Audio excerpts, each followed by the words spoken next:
What is going on, everybody? It's Alex coming back at you with another video, and today we are going to be doing a New York Jets deep dive for the 2023, just kidding, 2022 to 2023 season. So if you guys are new, feel free, like, comment, subscribe, do all that fun YouTube jazz.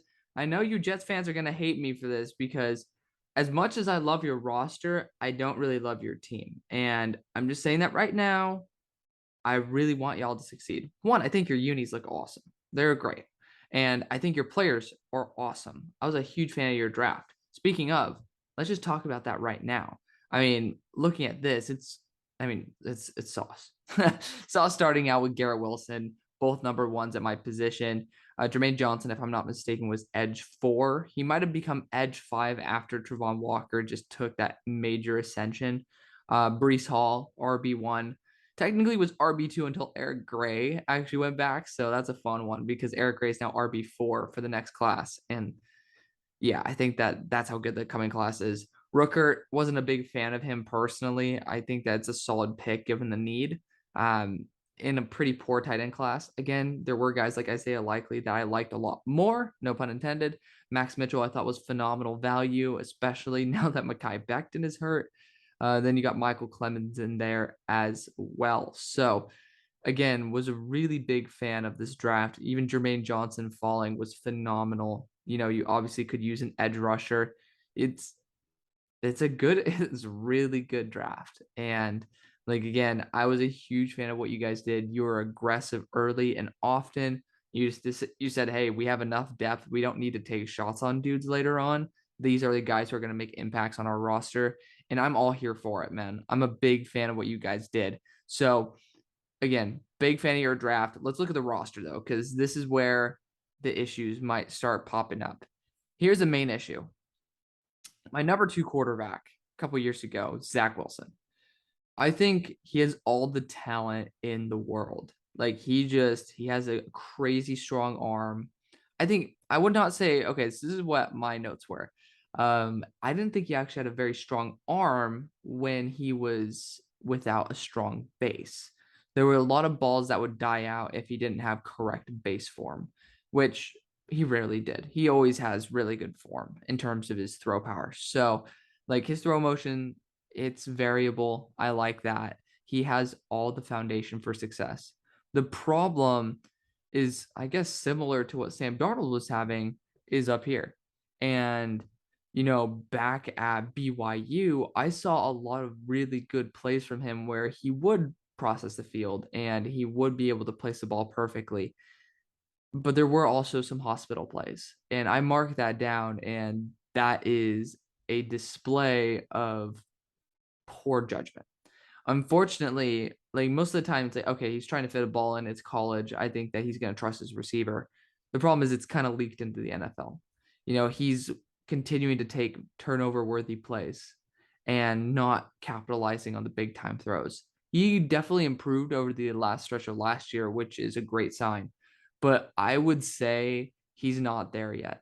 And I'm hoping that he continues to have this progression because the preseason game obviously didn't show that with the pick to Kaiser White. Like that was a pretty obvious mistake of staring down a target and just forcing a ball. You don't need to do that, especially in the preseason. Honestly, if a ball's not there, throw it away. It's not worth potentially ruining your team's chances or, you know, just doing something that it's kind of demoralizing to your team. I thought that was very foolish. Obviously, people talk about his personality as a potential concern. I'm not really exactly on that boat. Again, he's a kid. He has fun. You know, sure, he could be a little bit fratty, but it's like he's a 23-year-old kid who's a no homo, like a good looking brother. Like he has everything you'd be looking for. So he's athletic, strong arm. Just he needs to develop here. And I don't think this is his year. He's coming back from an injury as well. You don't know what that will take in terms of a toll on him. He had injuries in college. If I'm not mistaken, he has a fully repaired shoulder. So there is cause for concern. And I don't want to say, hey, jump off the Zach Wilson train. I don't think that's the case. I'm not going to go there. I am very unconfident in his future. However, I'm still going to hold out hope because, again, we've seen guys like Josh Allen take a later step in their career. Josh Allen was not an elite quarterback for a hot minute, and he was making stupid plays as well. I think Zach Wilson, if he continues to refine his game and be able to study more, be able to just get more play time, which doesn't make sense because he gets all the play time that he needs. But if he's able to just get comfortable on the field where it's reactionary and not like decision based, that is going to be the best case scenario for you guys. So I just want you guys to understand that's where I'm at. That's the longest I've ever gone on a player in this series. If you guys are new, sporttrack.com like puts it positions by alphabetical order. So that's why we're having to go this way. Running back wise, Breece Hall, Michael Carter. I think that's a great 1-2 punch. Breece Hall, obviously my number one running back. Michael Carter, if I'm not mistaken, he was RB4 because I had Najee and ETN with Javonte and then Michael. Like, I was a big fan of Michael Carter, and I think he's great. Even LaMichael P. Ryan was a big, big fan of him. And Ty Johnson, you have a good running back core. Hell, you have Tevin Coleman in here. He was a phenomenal option at 1.5. Like, legitimately a good addition. So you have a really stacked group here. And going to the wide receivers, Corey Davis, big addition last year. I think that he's a very good number 2. And I think Garrett Wilson has the body of a number 2 since he's a little bit thinner, but can now play as a number 1, given that you have an X build with Corey Davis. I really like that. And I'm a huge fan of Garrett Wilson. And again, I had him supremely as wide receiver 1. There was a gap. He was the blue chip prospect. So I did like Garrett Wilson a lot. Again, I think he's a very talented player. And, you got a good one. You can still see him separating in the preseason games. Braxton Berrios, really solid returner. Elijah Moore, one of the guys who I was a big fan of, especially when he tested very well. I thought that was a great move. God only knows if Denzel Mims is going to stay on the roster, but I think that would be a great thing because I still have faith in this guy. 4.38 40 at 6'3". Like, again, just have faith. You got Rodney Adams here, another really solid depth player. Tariq Black, you saw him in the preseason games. He's very good to have as a depth piece. So I'm glad these guys are on 2-year contracts. That's a good sign. Tight end wise, so the thing is, I like all of your tight ends, but as backup tight ends. CJ Uzama had some really good games there. Obviously, I'm pretty sure he got like an ACL tear or something. Might have come back from that last year. You guys can correct me down in the comment section below, but he's a really good number 2. The issue with the Bengals was they didn't have a number 1 tight end. They didn't with CJ Uzama either. They just had a really good quarterback and a really good receiving group to where CJ could produce like a very low level tight end 1. Tyler Conklin, again, a tight end 2, a good tight end 2. Ruckert, a good tight end 2. I mean, I was a huge fan of Kenny Yeboah. That's the thing. I was a huge fan. And the fact that he's still on a roster makes me pretty happy about that. Obviously, not a fan of him getting paid like complete jack. I think he will get cut when all is said and done, which sucks. But let's just assume he stays. Really good depth piece. I think it'd be a great tight end 3. He's even good after the catch too. So let's look at the tackles here. Obviously, you ended off by losing Mekhi Becton. That really sucks. I'm going to be honest. But you have George Fant here and you have Dwayne Brown. So, I said Russell Okung on my last one. Is Dwayne Brown, RIP. But both guys who are very talented. I think George Fant's obviously a little bit more in his prime than Dwayne Brown is. But at this point, getting veteran depth is going to be everything that you're going to look for. So I think Dwayne Brown's a good addition. Again, I'm never going to shame offensive line depth. You look at the tackles here. Chuma Edoga, not someone who you want starting. Max Mitchell, I'm a big fan. He fell because of how poorly he did in the Senior Bowl.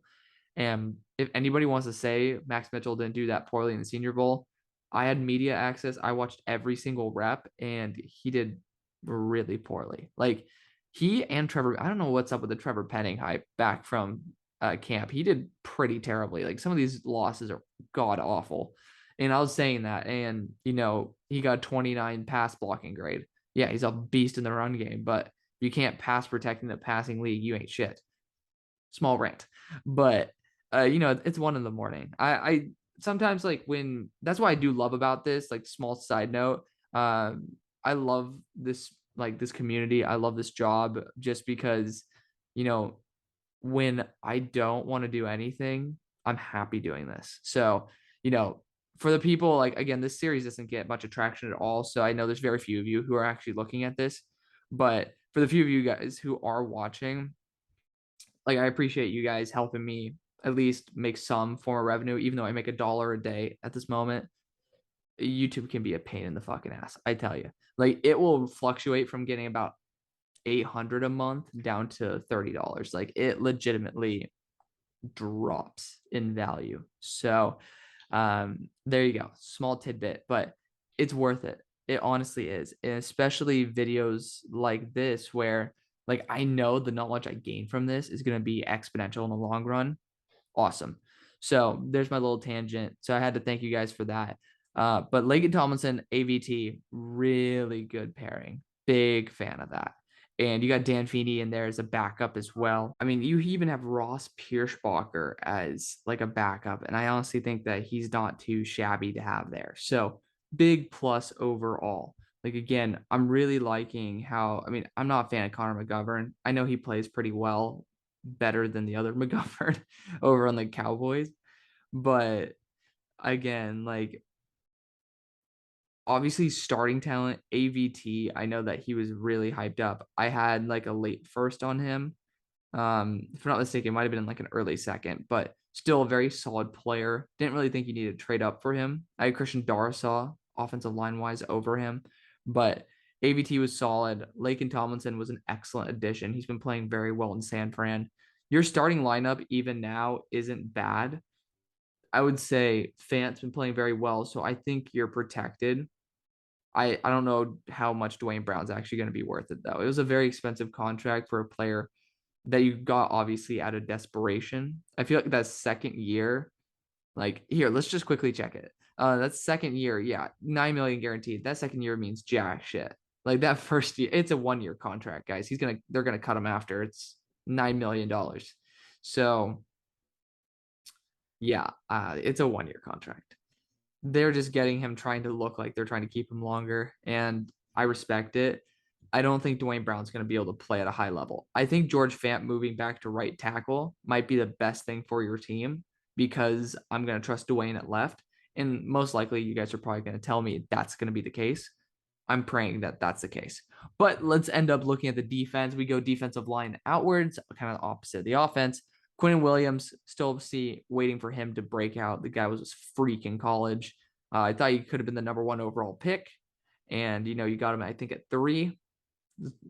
Ended up not being worth the number 3 pick so far. It's just the risk you run at a high ceiling interior defensive lineman. It's tough when, like, people are saying Jalen Carter is going to be worth a top 3 pick.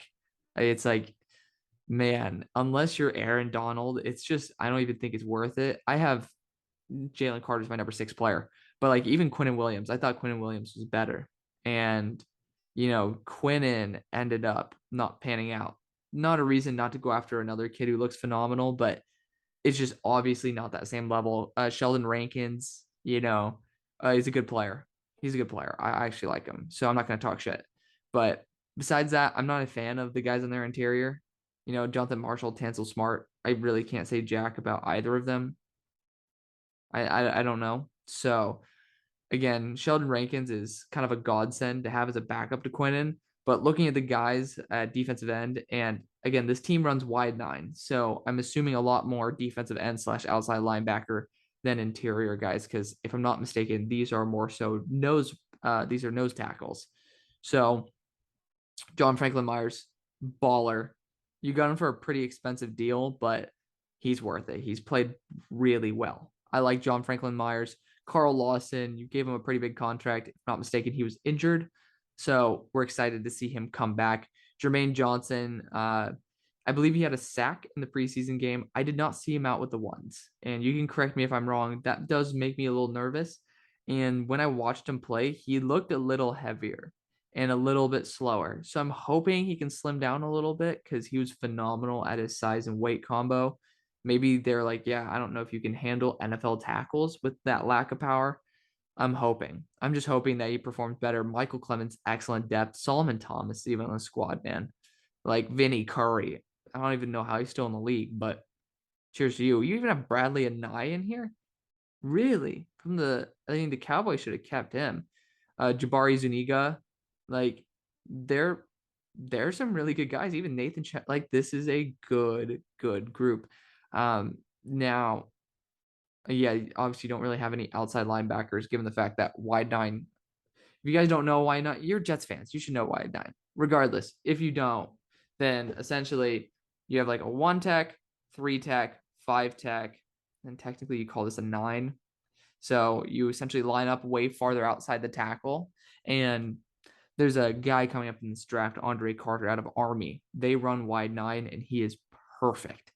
Now, if they still want to go an edge rusher, don't think they need to. I mean, you have 3 guys who are absolute studs here, and then you have some really good backups. I would say go with going Andre Carter. I think that'd be a phenomenal move. Regardless, that's beside the point. Let's look at the linebackers here. CJ Mosley, Quan Alexander. People were saying Quan's just like washed and stuff. He's not the man he used to be, but again, when players have shown talent, they can regain it. And same thing with CJ Mosley. I think these guys could be a really good duo. People are shitting on him for no reason. Besides that, though, I'm not really a fan of many of the other linebackers. Quincy Williams, pretty sure they claimed him from Jacksonville. Not that big of a fan. Converted safety. Bryce Huff's okay. Like that's a little bit more of a worry for me is the fact that you guys still need linebacker and you got Quan Alexander. You lost out on Jared Davis. Lost out on what, to be honest? I don't know. But again, that's a big concern for me, because when you go up against teams that can run the ball, the Ravens, Steelers, that's going to be a big factor for me. So even though it's not a very large position to worry about, when I know you run wide 9, most of the time I'm going to pray that the linebackers can do their job to be able to take that second level, or else it's possibly consistent 7-yard gains. Then we are going to go to the safeties here. So starting off in this group, you got DJ Reed, great acquisition. DJ Reed's really good. He's a corner. Don't know why they're listing him as a pure safety, but regardless, Jordan Whitehead, another acquisition in free agency. Very nice. Hamza Nasir Al-Din, 6'4", really athletic player, very good player as well. Nice depth. Jamian Sherwood, also really good player. Same thing with Ashton Davis. Like they know how to get safeties up in here, so that's a good sign. Will Parks, veteran, obviously he's been around. Let's see if it has a pure free safety. LaMarcus Joyner, obviously he was on a very big contract with now Las Vegas, but formerly Oakland. Obviously that price tag went down quite a bit. Glad to see him there as a veteran when you have a lot of young talent. So we'll see what happens there. And then corner wise, you got Sauce, and then you also have DJ Reed. That's a really good one too. Like this team's a lot better. Michael Carter, great slot corner as well. Bryce Hall, excellent depth. Wild Goose, good depth too. I would say this team is really good on paper. The problem is the most valuable position in the entire field. That's right here. The fact that Zach Wilson's not ready. So you guys are going to panic like a mother trucker when you guys see this. 1-10 to start out. But let's go through each game. I'm going to give you guys a shot. Again, talked about this. Linebackers ain't ready. And honestly, I didn't see a good enough pass rush to take away from the Ravens. Week 2, I might change this one. Because again, the Browns, you're going to be going up against a backup quarterback. The run game's still going to be there. That scares the living hell out of me. But I'm a little bit less worried without a center. Nick Harris is gone. JC Treader is gone. I think I might want to flop this. Because again, like I know Zach Wilson might be coming back. I might regret that, to be honest. But this team is really good. And I'm just hoping to God that they can put it together. I'm gonna do it. Let's do it. We're going right there. So in week 3, we have the Bengals on the board. Not the Bengals on the board. We're in mock draft mode right now. It's early in the morning. But the Bengals, there's no way in hell I'm giving it to the Jets. Steelers as well. You're at home in Heinz Field. Dolphins are just too damn good. They really are. I really don't have faith that the Jets can beat the Dolphins. Packers, I mean, these are 2 Super Bowl caliber teams. I don't think we really need to worry about that. Now, the Patriots. So what I'm worried about, so the Patriots obviously have a pretty good offensive line. They don't have weapons, and this secondary can shut them down. I don't know if they can shut down the run game. And I don't know if their pass rush is going to be good enough to send, like, to really just get home. I might come back to this game. Buffalo Bills, too damn good. Again, now the Jets are going to Foxborough. I'm going to assume, since I'm already tossing the coin here, I'm going to do it. We're going to do a split. I'm just going to call it. I'm going to say, you know what? Belichick has been screwing up too much, and they're going to get some interior pressure. We'll see what happens. We will. I also, like, the one thing that's good enough about the Patriots is their pass rush, but the Jets have weapons. The Patriots don't really have DBs. I'm giving y'all some love now. I'm giving y'all some love. Oh, the Bears. Dude, I think I'm actually going to give the Bears an 0-17 record. Legitimately. I cannot stand the Bears. I'm a Bears fan. That's the thing. I'm a Bears and Steelers fan. Just the way I was raised. Don't question it. The Bears don't even have they don't have an offensive line. They don't have weapons. They lost their best piece on defense. And they're about to lose. Well, they're about to lose their best piece. They lost their second best piece on defense. They're about to lose another one. Yeah, I legitimately can't see them winning a game. The Vikings are really good in the run game. Really good. I would say that they are lacking a little bit from my knowledge on defense at the moment, past that first level. When you look at the linebackers, they brought Brian Asamoah, who I had a first-round grade on. So big fan of that. But I don't know if he's ready. And you have the problem is, honestly, the tight ends are kind of evenly matched with the linebackers. But I'm thinking about the run game here. I'm not exactly sure the Jets can't actually beat up on the Vikings. And that's a good sign. That's a really good sign. I'm excited for that. But I'm still going to give it to the Vikings. They're at home. They're going to be making a playoff push. So that's where we're going to be at. So for this game, you look at it. I really do think so. Sauce locked down Jameson Williams before. I think he can do it again. I'm really trying to show some more love toward the Lions because I really do like them. And this game might flip in the future. I'm going to show a little. This is going to be weird. I'm showing love to the Jets. I don't know why I'm doing this.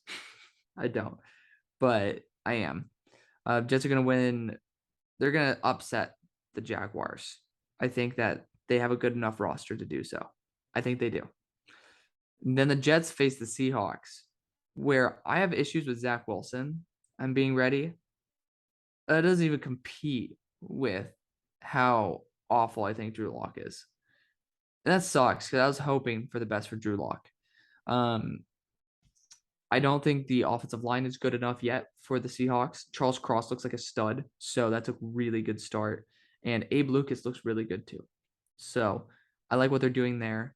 They also have a really young corner core. I think they're starting off really well. I do think that they're on the right track. They're not there yet. And they also lose a lot in Seattle. I do think the Jets pass rush could get home. And I don't think the defense is fully ready for the Seahawks. And I think you could run on them. And then, of course, I think the Dolphins are going to make a playoff push. This ended up turning out better than I expected by a long shot. I thought I was going to give you guys like a 2-15 record. But looking at your schedule, you had some games. Like this one's a toss-up. I honestly should give it to the Browns. Like I really should. I still might. I might flip it back. Like when I think about it, their offensive line's good. Their running game's is superb. And you don't have the linebackers nor the scheme to be able to stop it. I love you guys. I am going to flip that. I do think the Browns have that 7-10 in them. I don't think that they're going to be 500, but I don't think you guys are going to start off the year very well. You also need Zach Wilson to get into mid-shape form or mid-season form where he's going to pick it up against 3 not great teams. So let me know what you guys think. I want to thank you guys so much for watching. See you guys on the far side. Peace.